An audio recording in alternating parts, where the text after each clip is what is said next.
What's going on, y'all? Welcome to another landscape painting tutorial for this week. And in this video, I'll be making this landscape here, and I'll be doing it in Procreate on an iPad Pro and with the Apple Pencil. And so just to go over the canvas settings before we start, the canvas dimensions here are a 3000 pixel by a 3800 pixel canvas, and the color profile is an sRGB color profile. And the brushes that I'll be using will mainly be from this brush pack here. I'll leave the link in the description. It's a free brush pack that I have available on my Patreon page. So feel free to download it if you want some free brushes. So I'll be using these 8 as well as some Procreate default brushes as well throughout this process. And so with that said, I think we can get into painting now. So what I'll do to start off is just get in a color for the background sky. And this time we're going to be using a blue color for the sky. So I'll just paint this in across the whole canvas. You could also just drag the color at the top right there and then just place it down onto the canvas, and it kind of acts like a paint bucket tool or a color drop tool. And so once we have this canvas filled with this blue color, what we can then do is I'll make a perspective guide or a perspective grid just so I know where the horizon line is. So I'll turn on the drawing guide and go to edit drawing guide, go to perspective, and I'll just tap on the screen. And this gets a vanishing point in, which is this dot here, and it gets this horizontal blue line, which is the horizon line. It's basically just the eye level of the viewer in the scene. And so I'll move this, I'll move the vanishing point somewhere, I'd say about middle of the canvas should be fine. So maybe something like this. I'll have the blue horizontal line, the horizon line, I'll have that slightly under midway of the canvas. So something about here should be good, and it doesn't have to be exact. So just something in that general area. And I'll turn down the opacity as well, just so I can see through the grid a little bit more. And now we can start painting the scene. So I'll make a new layer above layer 1 and start to get in some foreground or some midground. And so to do that, I'll sample a warmer green color, pretty neutral. So somewhere around this area, it's a warmer green. So it's closer to like the yellow greens, and start to paint this bottom part of the canvas with that color.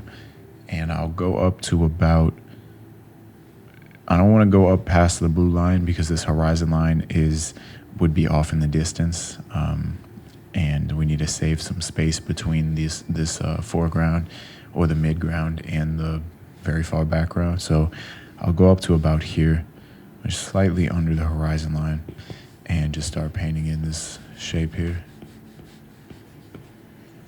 And this is just a solid flat color right now, but as usual, I'll get in more colors and more values and form to it later. But we're just starting off by getting in some simple shapes that we have and that we can build a composition with.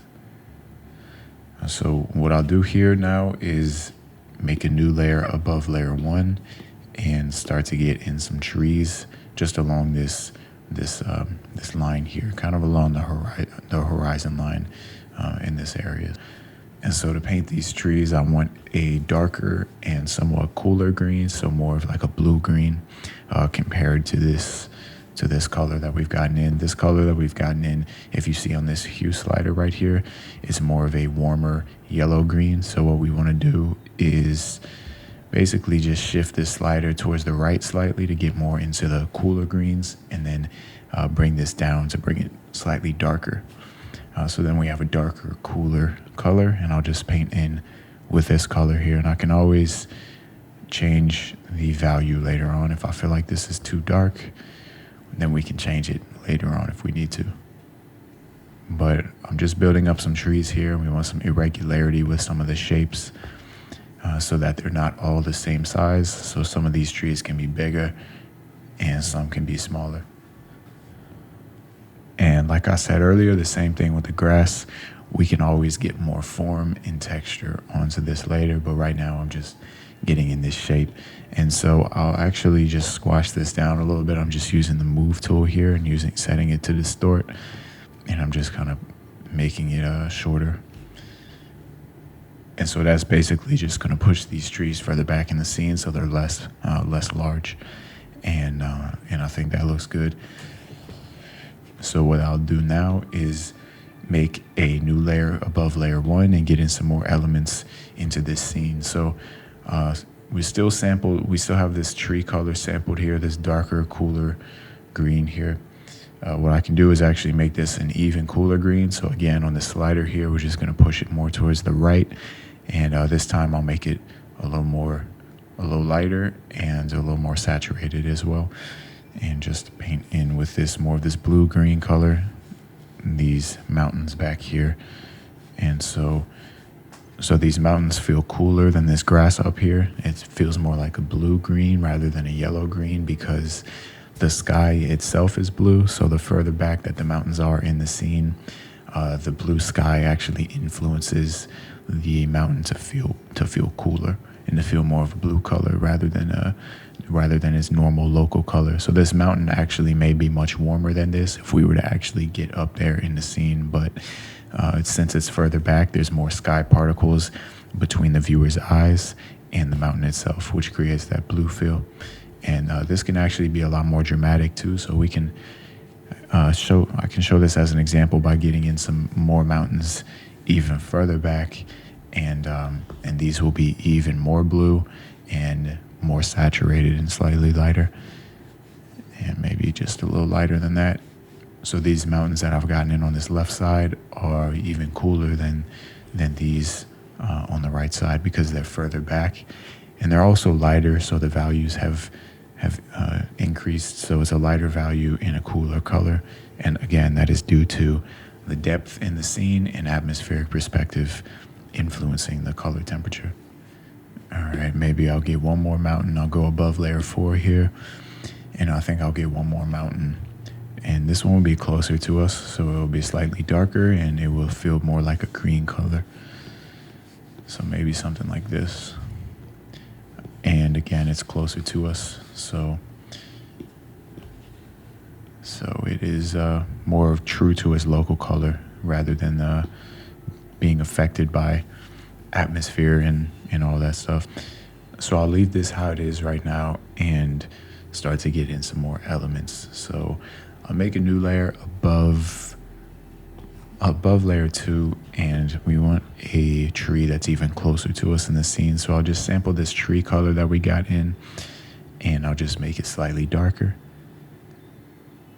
and paint in right here just on this left side another tree, and this one's going to be much closer to us, and so it needs to be bigger.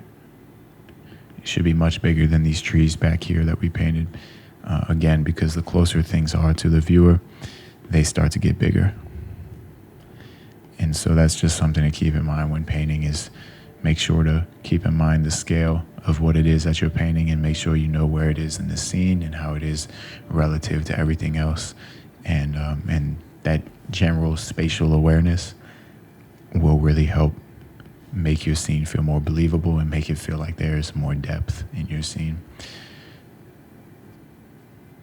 Because, for example, if I took these trees here that we painted earlier and I made them the same height as this tree that I just painted, the scene starts to feel much more flat, and it's hard to distinguish which element's closer to us. Of course, these trees here, they're lighter value, so that does indicate that they are further back, but the size difference isn't great enough in my opinion. So that's why scaling is a very important thing. That's one of the reasons why scaling can be really important in showing the depth in a scene. So something to keep in mind, something to play with and try to practice.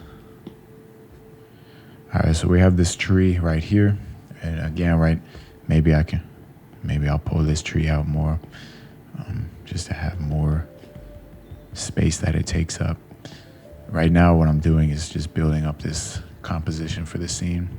And so when painting, the composition is basically where the elements are in the scene, how it all connects together, and how everything fits in place, basically. So, and that is, if you see my other videos, that's something that I'd like to start off with, is just getting a good composition down with simple shapes and not worrying about texture or about form or anything like that. So you'll notice there's only solid shapes in this scene. So we have like a solid color for the sky. Each of these mountains has solid colors, and these trees here, this tree here, and this grass, it's all flat colors. So there's no three-dimensionality to any of this yet. And that is good because we don't want to complicate things too early on in the scene. So we'll get all that stuff in later once we know that this composition is going to work out. And maybe on this same layer 7, I'll get in another tree right here, and just about at the same level as that other tree. Maybe this is a smaller one here, but I just want to see how this will look in the scene. These are all on separate layers. For the most part, I have most of these elements on separate layers, so we can always change things and move things around if we want to later on. All right, so now on layer 2, what I'll do is get in some more grass texture. So I have most of the elements in the scene. I want to get some clouds up here later on, but I'll do that later. I think right now we can move on to getting some texture and some form onto the scene. And so to do that, what I can do is, before I do that, I'll actually go over where this lighting will be coming from. So the direction of lighting in this scene will be something like this, coming down into the scene like this. So we should have relatively longer shadows. So maybe shadows that are about like this long coming this way. And that's because the sun is at an angle. And the more dramatic the angle, or the lower the angle is of the sun, the longer the shadows will be. And so in this case, we should have some pretty long shadows, because this scene would either be earlier in the morning or later in the afternoon. And that's just something I'm keeping in mind to help me build up this form and this composition of all the elements here. So establishing the lighting scenario on any landscape painting will be really important. Really, any painting in general, just knowing where the lighting is coming from and how all of that's going to work is really going to be important in building up any form, any texture or detail, because lighting really dictates how things look, especially how form looks and all of that. So that's a tip. Just make sure that you establish your lighting early on before you start getting in textures and three-dimensionality. What I'll do now is, again, on layer 2, start getting in some form on this grass here. So I'll actually make a new layer above layer 2 and set it to clipping mask. And what this will do is all the paint that we paint will only show up within this shape that we've already made. So with that said, I'll start getting in a darker, cooler green at the bottom of this canvas. And we want it to be cooler because this part will be in shadow, and parts of an environment that are in shadow, if there's a blue sky day, will be cooler colors, because the blue sky is actually a light source itself. So the sky will actually reflect light down in the scene like this and fill in the shadow areas with that blue light. So the shadow areas of an environment scene, again, if it's a blue sky day, will usually be cooler color compared to the sunlit parts. And so that's what I'm doing here. You see this bottom part of the canvas is cooler, and we could even get some actual blues in here maybe later on, but you can really just get away with a lot by just making the relative color cooler. So this green here, I don't actually need it to go fully into the blues on this slider here. We don't need to go all the way in this area. We can just keep it a relatively cooler green compared to this warmer green here. So if you see this slider, this is about in this area, these yellow greens, and if I sample this shadow color, it gets pushed more towards the right, towards these blues, but it doesn't actually enter the blues, but it's still a cooler color. And as long as it's cooler and it reads as a cooler color, then we should be fine.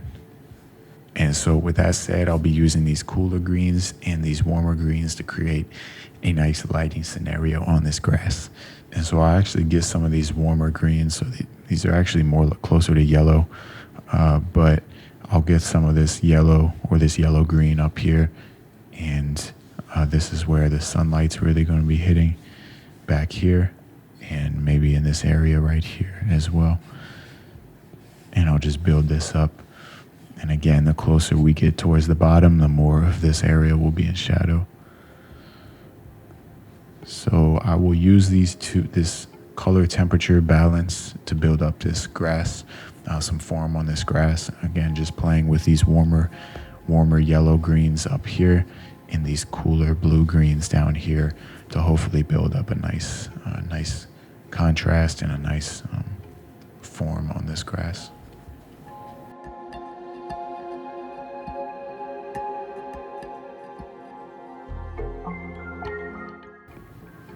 So what I'm doing with all this is just getting in the colors, more colors into the scene. And I'm still, like, this is all really messy right now, but what this is doing is just helping me know where more of the values are going to be and where the colors are going to be and how the color temperatures are going to shift in this painting. And again, this is rough and the details aren't really refined yet, but it's kind of just getting in more pieces to work with. So more values, more colors, and all of that. And this will help me build everything up and start to see the scene come together. And so this can become overcomplicated and overdone if we start getting in too many values or too many different colors here. So I want to make sure that I'm not adding too many, just so that I'm not starting to overwhelm myself.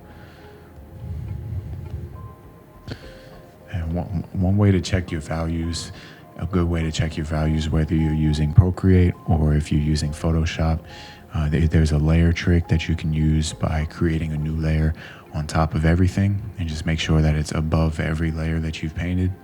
And you can set that layer's blend mode to either saturation or to color. I'll just set mine to saturation here. And to do that, you can just tap on these letters. So like you tap on the N and then scroll down to saturation.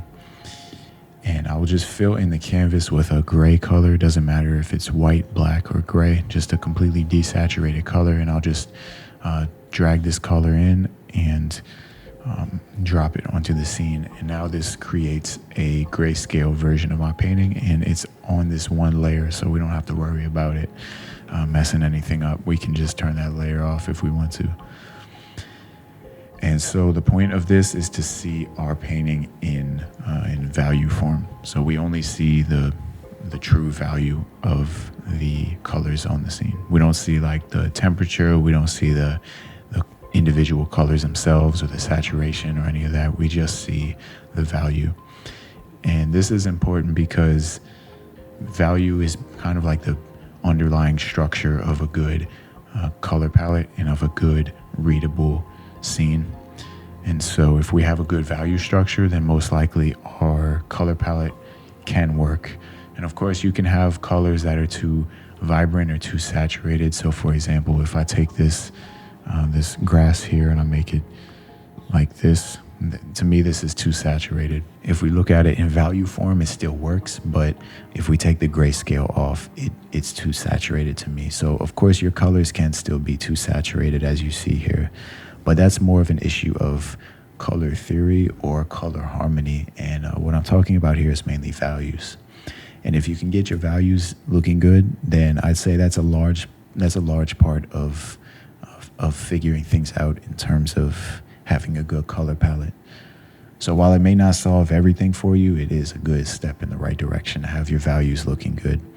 And so you can use this layer again and just flip it on and off throughout the piece and see how it looks and see how everything's developing in terms of the value structure. All right, so I'll just keep on building up this grass here. And again, just working with these cooler greens down here to get in some of this grass that's supposed to be in shadow.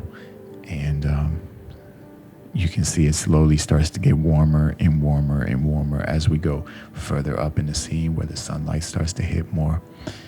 And again, so I'll just probably speed up the video here, work on this for a little bit, and just build up some texture here, just using a few brushes, simple brushes, but just using a few of those to build up this grass texture. And I'll be back in a moment after I finish that.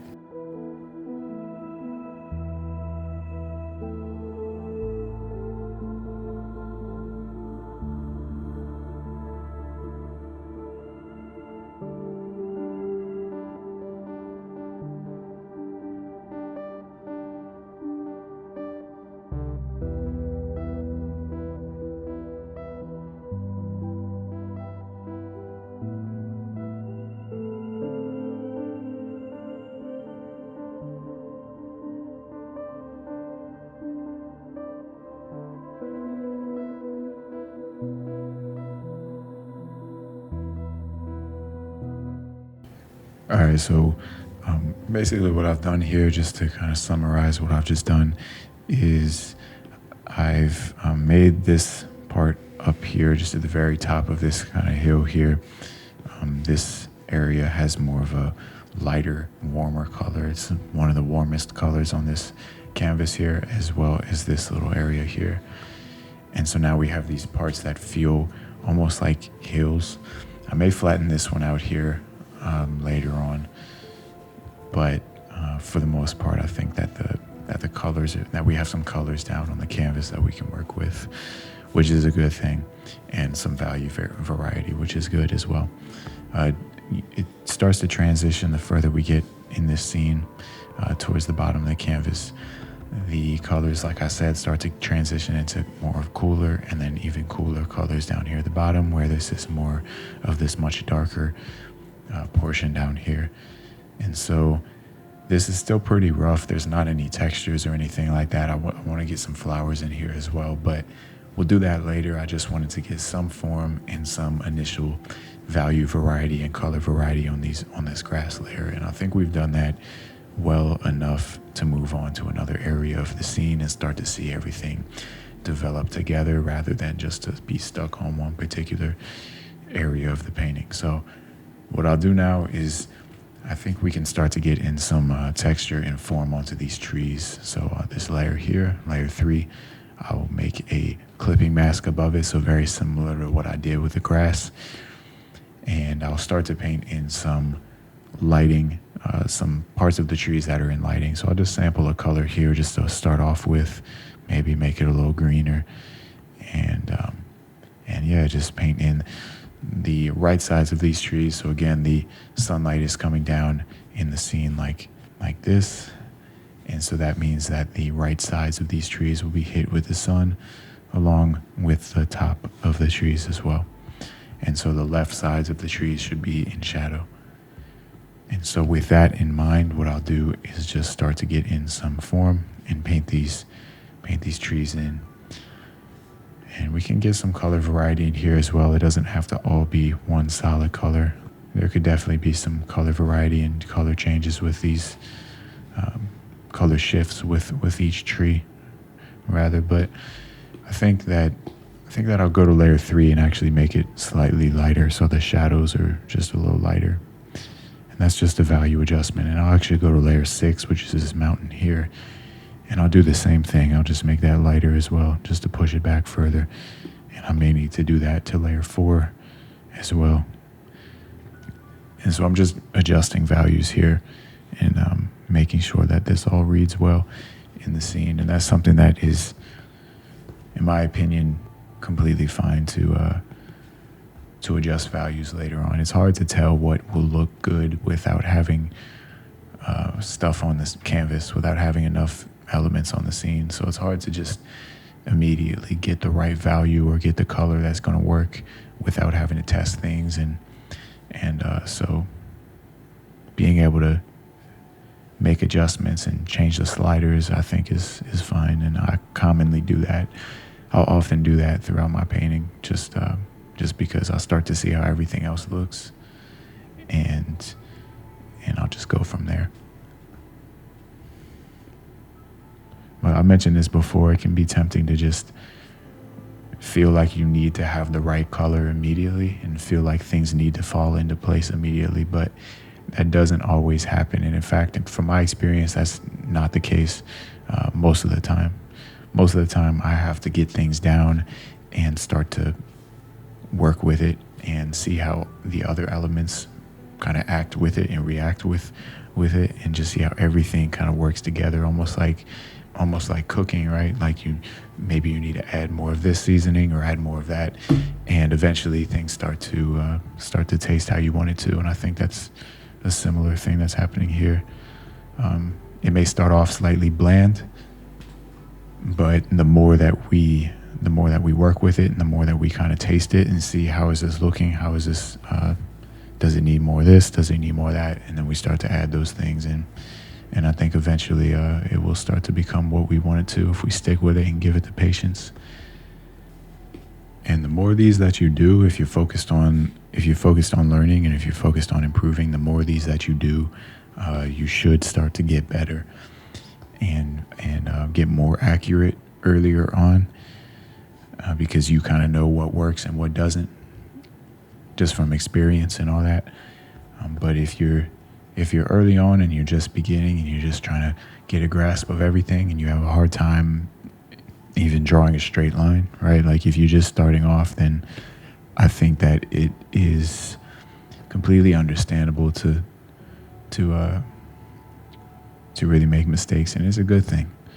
I feel like mistakes should be encouraged. I feel like people shy away from mistakes often, or they may view them as something to be ashamed of, but I think mistakes are something that is absolutely necessary when it comes to growth and when it comes to learning a new skill. So don't be afraid to make mistakes, and don't be afraid to have paintings that may not look good or that may not work out, because I feel like that's part of the process, and that's something that just has to happen for you to really get anywhere.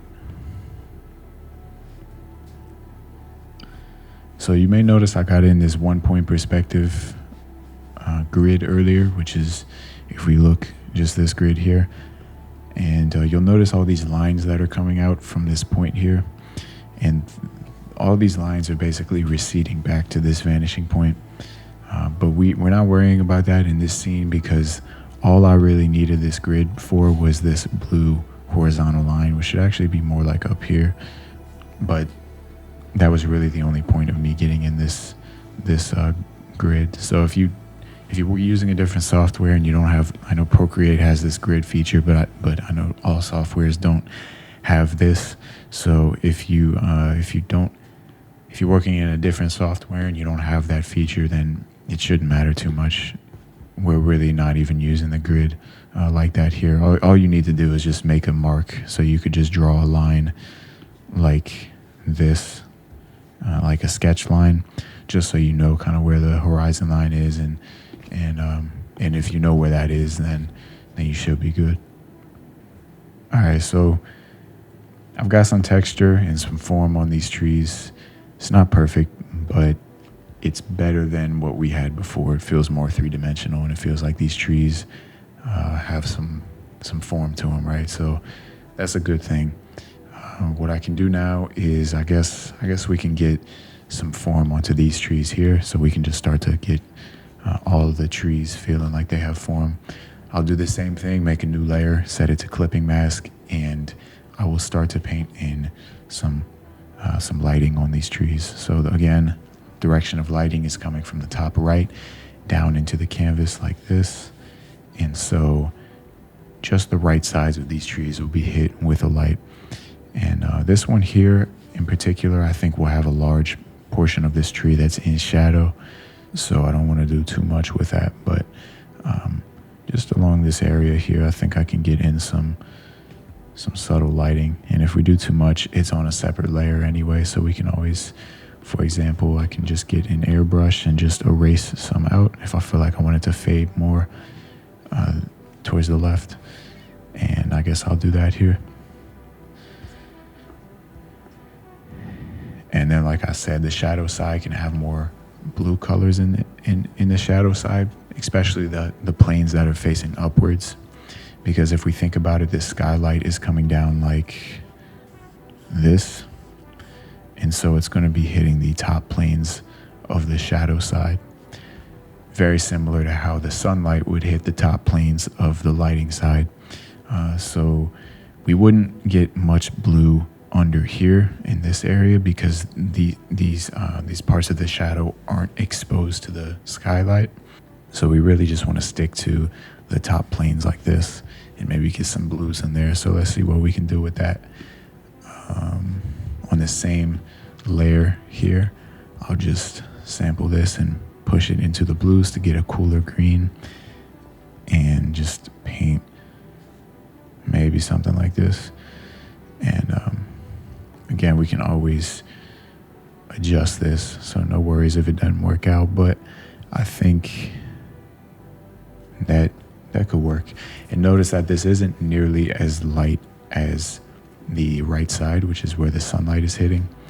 And that's because the sunlight is a much stronger light source than skylight. So skylight is a cooler light source, but it's also much weaker because the sky just isn't as nearly as bright as the sun.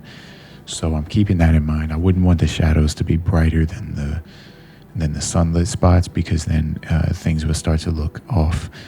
So still want to make sure that the value structure is good. And if I need to check, I can just turn on this layer here and make sure that this side is lighter than the shadow side. And so, like I mentioned, just a tip for lighting, and we'll get to this later, but I just want to mention this now just so that it's kind of in mind before we get to the later parts.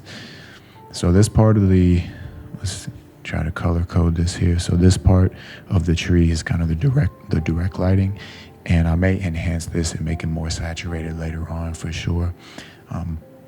But for now, that this area here is the direct lighting. This part here would be the shadow and the skylighting up here. And so we talked about how this pocket down here in this area wouldn't receive more of a cooler blue color because it's not exposed to the skylight. But what would happen is it would actually get some bounce light from the grass. So if you think of we have like three kind of light sources here. We have the direct skylight that's coming in down and hitting this side right here. So it's coming down like this. We have this blue skylight that's coming down like this, and it's hitting these top planes here. And then what we would have is a third light source, which would be bounce light, and it would be bounce light from this grass in this area. So if you think of the sunlight coming down in this scene, let's change colors here just so it's easier to see.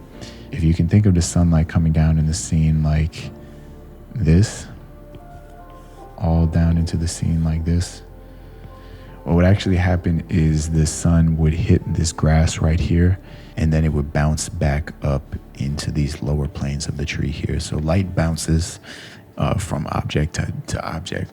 So in this case, the light would come from the sun, come down in the scene, hit the grass, and then bounce back up into this plane right here. And we could actually fill this area in with like a warmer, maybe an orange, or maybe a slight green color. And that would be like an indication of the green light from the grass filling in the bottom sides of that tree. And so we'll get to that later again once we start to add in some more overlay layers and just enhance the lighting overall. All right, so with this looking good, I'll just collapse these two layers just to save layer space. I've actually removed this tree right here. I feel like it wasn't necessary and it wasn't helping anything. So I'll just fix this texture back here since we've removed that element. And we should fill in this texture here, but I think this works fine for now. Again, I say for now because we may change things later, but I think we can move on. All right, so I think that we've done some good work with this grass and these trees. So what I'll do is now work on these mountains back here. So I'll start with layer 6 and I'll move back in the scene to then layer 4 and then layer 5. All right, so on layer 6, what we'll do is actually distort this mountain down slightly so that it's not as tall. And so we just went from this to this. And I'll maybe move layer 5 over to the left a little bit more. All right, so on layer 6, what I can do is make a clipping mask above it, similar to how I handled the other layers with this grass and these trees. And I'll start to get in a warmer color along the top edges of it, just to indicate some lighting and to get some value in color variety on this shape. Now we should be careful with this because we don't want to mess up or break this overall value structure that we have of this layer 6 being the darkest, layer 4 being slightly lighter, and then layer 5 being the lightest mountain out of these three. So we should have that general structure if we want them to feel like they're receding back in the scene and that they read well. And again, you can always use this layer here to check your values and to make sure that everything still reads well. And right now, I think it still reads well. And one thing we can do, which I'll show you how to do later on, is get more fog or atmosphere in between these mountains, which isn't too difficult, but we'll get to that. All right, so I'll go to layer 4 and do the same thing. Set a new layer above it to a clipping mask and start to continue to paint. Along this right side and along the top, we can have it be lighter. And maybe I'll get like a dirt color in here as well. Just maybe like a lighter tan color. We want it to be pretty neutral since it's further back in the scene, and just build up. I'll use a freehand selection tool and just build up some shapes here in this hill. Maybe there's like some dirt on the side of the mountain, or maybe some rocks that are exposed, but we just want to get some of that, which will add some value, variety, and some detail to this mountain.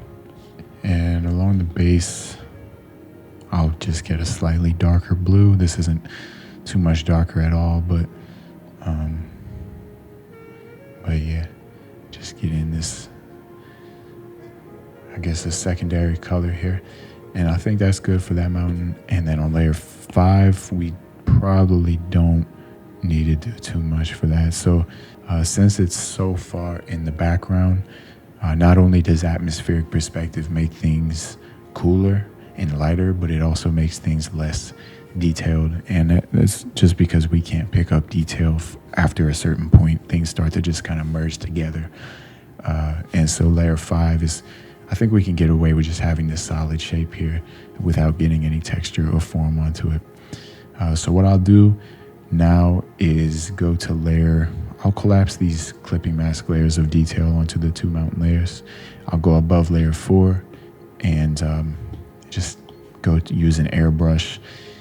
And what I can do is just get a lighter blue color in here and just get in some fog or some more atmosphere just at the base of this mountain layer. I don't want to do too much, but my hope is that it will separate this mountain shape here from this one right here. So if we take this fog layer off, you can see that these 2 shapes here almost blend together.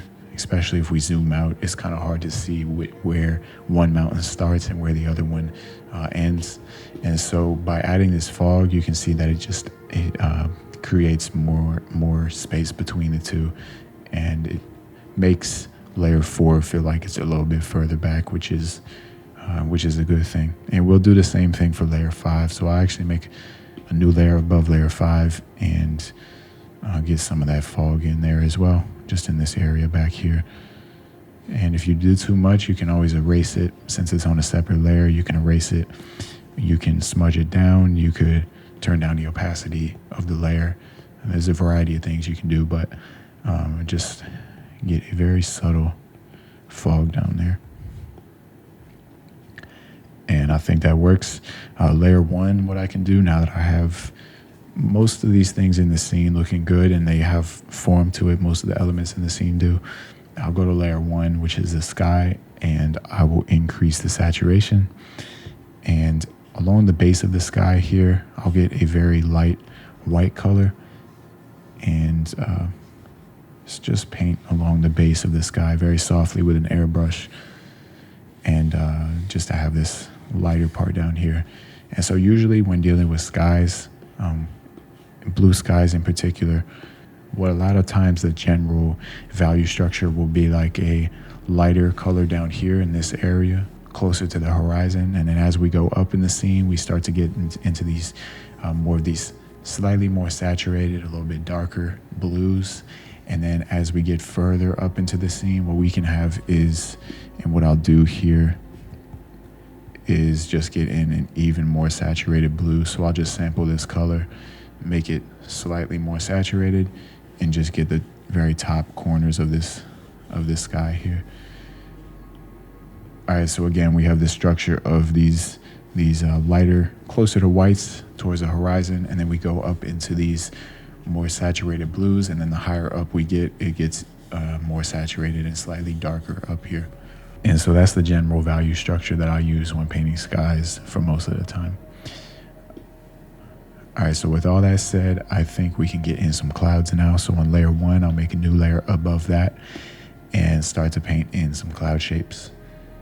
So to do this, I'll break this up into 3 separate layers, but we'll just start with these clouds that are going to be in the very far background.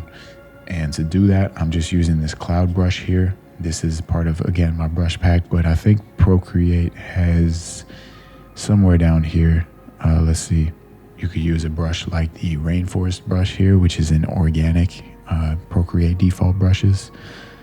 You could also use the clouds brush from the elements section in Procreate. So you can see this is like the clouds brush, and the rainforest brush looks like this. And you can really get some quick cloud shapes in there with these.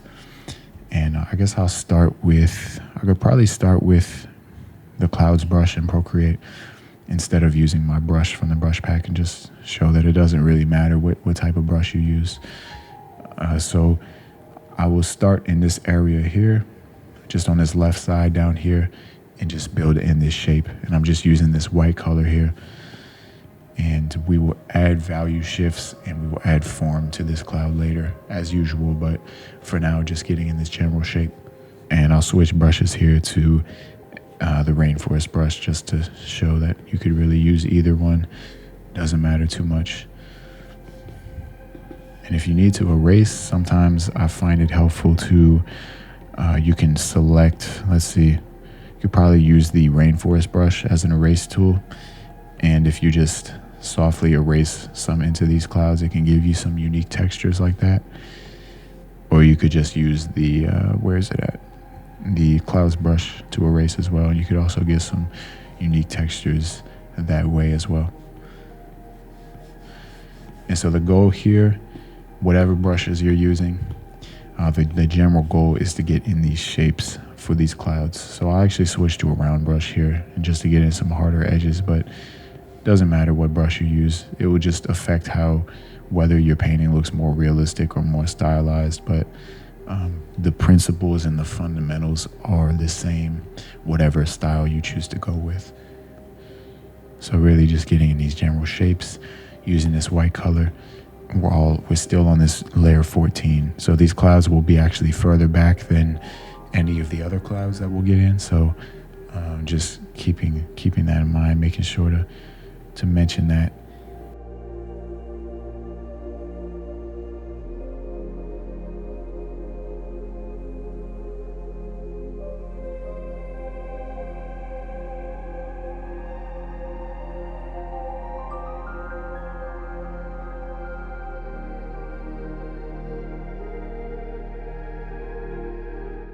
All right, so with this general shape in for these clouds, again, we're on this layer here. We'll make a new layer above that, and I'll get some more clouds in, except this time these clouds will be closer to us than these back here. So what I can do to indicate that is we'll start to see more of the undersides of the clouds, or like the bottom plane of the clouds. And those will be like darker colors in shadow, because there's no skylight and there's no sunlight that will reach at the bottom of the clouds. So those will be darker.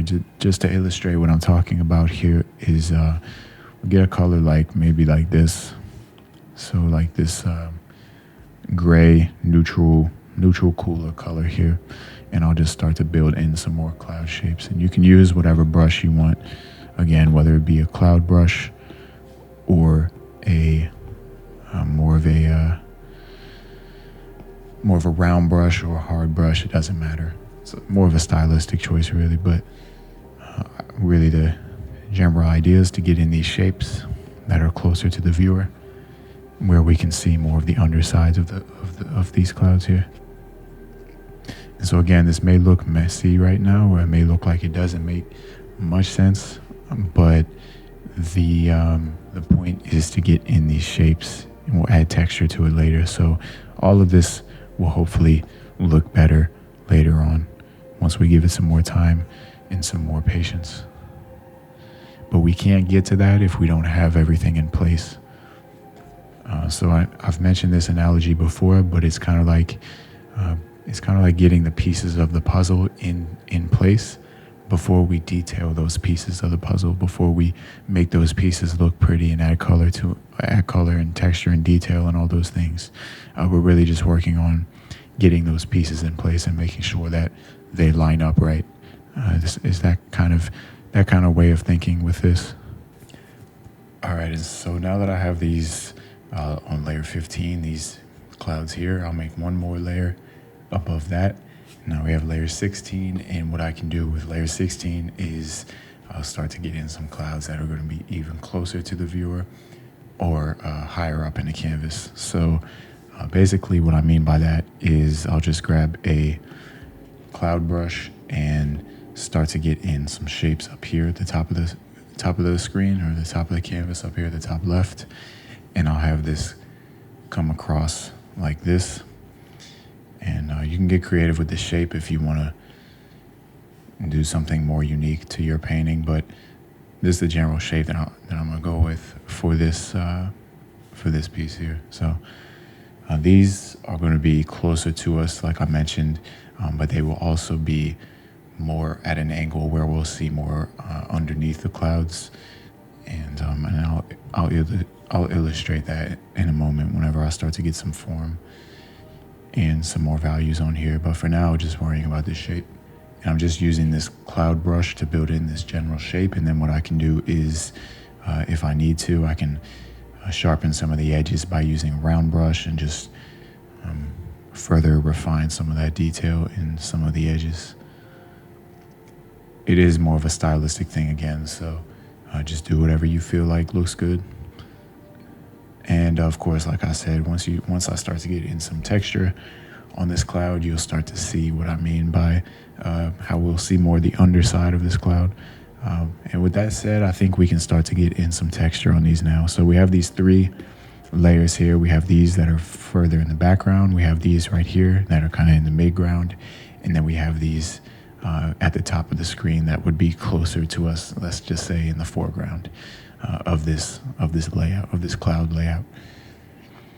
And I'll add more clouds in between those, but this is kind of the three layer structure that I'm going for this painting here. And I think with these 3 layers here, we can start to get in some texture and lighting on these clouds. So to do that, very similar to how I handled the grass and the trees, I'll just make a new layer above, let's say layer 14, and set it to clipping mask, and then we can start to paint in some of the shadow sides on this cloud here. So for example, layer 14 are these back here, and what I can do is just get a cooler color, because again, remember, the sky will fill in the shadows with a cooler, bluer color.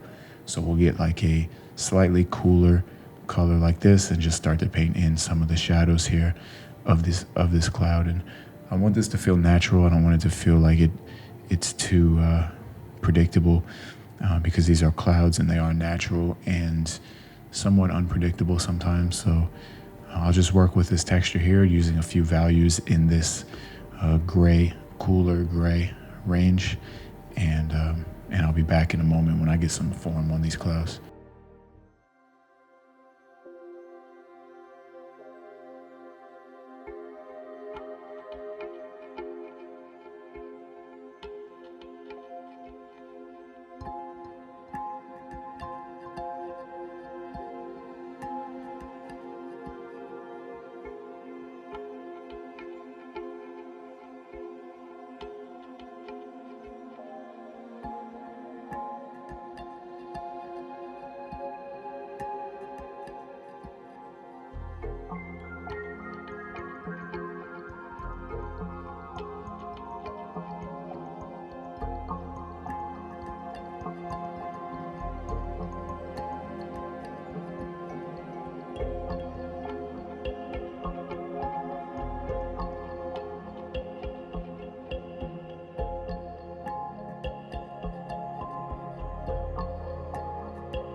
All right, so with these clouds looking a little bit better and more textured here, I'll explain what I did. So basically just made a clipping mask layer above these clouds here and then just added the texture onto this layer. And I just made sure to have the lighting coming from this way. Remember that the lighting's coming from the right side and then coming down so across the screen. So it'll hit the right sides of these clouds like this, and the left sides will be where the shadows are, like on this side. And of course, under the clouds as well, we'll get shadows as well. And these clouds up here are further above us, so we see more of the base of the clouds here. So we'll have more area of shadow. And the further down in the scene we get, the less underside of the clouds we start to see. Now, I will most likely continue to work on these, especially I think this one in the middle right here is a little too textured, a little bit too much detail. So I may take some of that out, and I may change some, just subtly adjust some values and colors. But for the most part, I think these clouds are good. I'll do that at the end of this tutorial, just so I'm not holding up this video, just working on these clouds. But with that said, I think what we can do now is, I think now that we have these clouds in and we kind of see how this area is looking back here, I will take layer 5, which is this mountain here, and I'll just make this a little bit lighter now that I see how all of this is starting to fit into place. And remember, things are always, we can always change things. So I'm starting to see that how these values are looking with the clouds in there and all that. And I just think I want to increase the brightness of these two mountains here. Maybe I'll keep that one. Maybe I'll just go up by 1%. All right, so from here, I will go back to this grass layer and build up some more grass and just smooth some of this paint out. I feel like it's a little rough, so we'll just go over this and smooth it out here. And I also want to get some better texture down here. So this is, it's okay right now, but I feel like this grass could look a little bit more like grass. So to do that, I will get some texture brushes, like in the inking section in Procreate's brushes. I'll use this stylosine brush, and I will get in some paint strokes with this. So it's this like this rake texture, and I can just paint this in certain areas to get this kind of feel of grass. It just helps add texture to the painting, and again, it's a stylistic thing, so it may not be for everybody. One thing I'm keeping in mind when dealing with this texture on the grass is that this grass texture in the bottom portion down here in this shadow area, the detail will be we'll be able to see more of the detail in this area down here. And so the further up we get, we want to simplify the detail more to be grouped to where we won't see like individual grass blades up in this area up here. We'll see more of just like the general shape of the grass. And again, that's just to make sure that things are staying simplified. It would be really difficult to paint a scene like to have it feel one for one realistic, you know, to have it feel like completely ultra realistic. That would take a lot of time, and it is a stylistic thing. So if you like to paint more realistically, you may want to spend more time on those details. But I think that simplification is an important skill to learn, to just know how to be able to simplify things when needed. So you could also use a grass brush. There's some grass brushes that Procreate has, and if you're using other softwares, I know there's grass brushes that you could download, find from different artists and download. I have one in my brush pack, but they're usually quick ways to get in texture without having to spend too long detailing things. Even this brush that I'm using here is a good way to just get in really quick texture without having to, again, spend too long on anything. So what I can also do is make a new layer above this grass layer and get in some flowers. And to do that, I'll just use the selection tool and make a bunch of selections in this foreground area. And again, the selections that are closer to the viewer should be bigger because, the closer things are, the bigger they get. and the further back we should get a little bit smaller with it. And I'll just be making a bunch of these, and we can paint it in. I'll just use a red color here and just paint this in like this.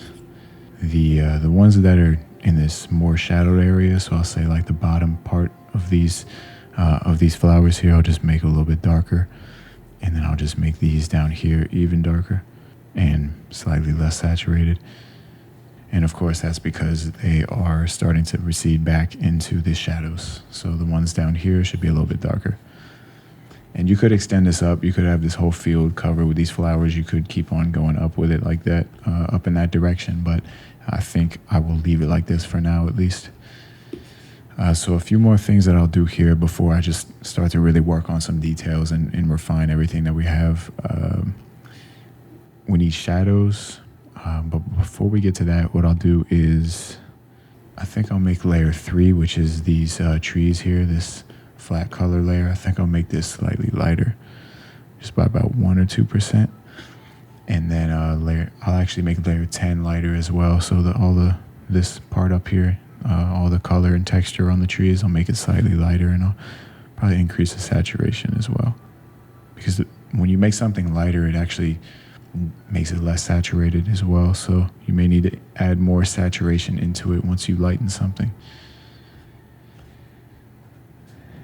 And if we wanted, we could change the color of these trees by just changing these sliders here. So if let's say we collapse layer 10 onto layer 3, if we go up here to the adjustments tab and go to the hue, saturation, and brightness sliders, and this is also available in Photoshop and I'd imagine in most other softwares, but you can change the hue of the layer that you have selected. So like if we wanted some red trees or some orange trees, we could play around with that.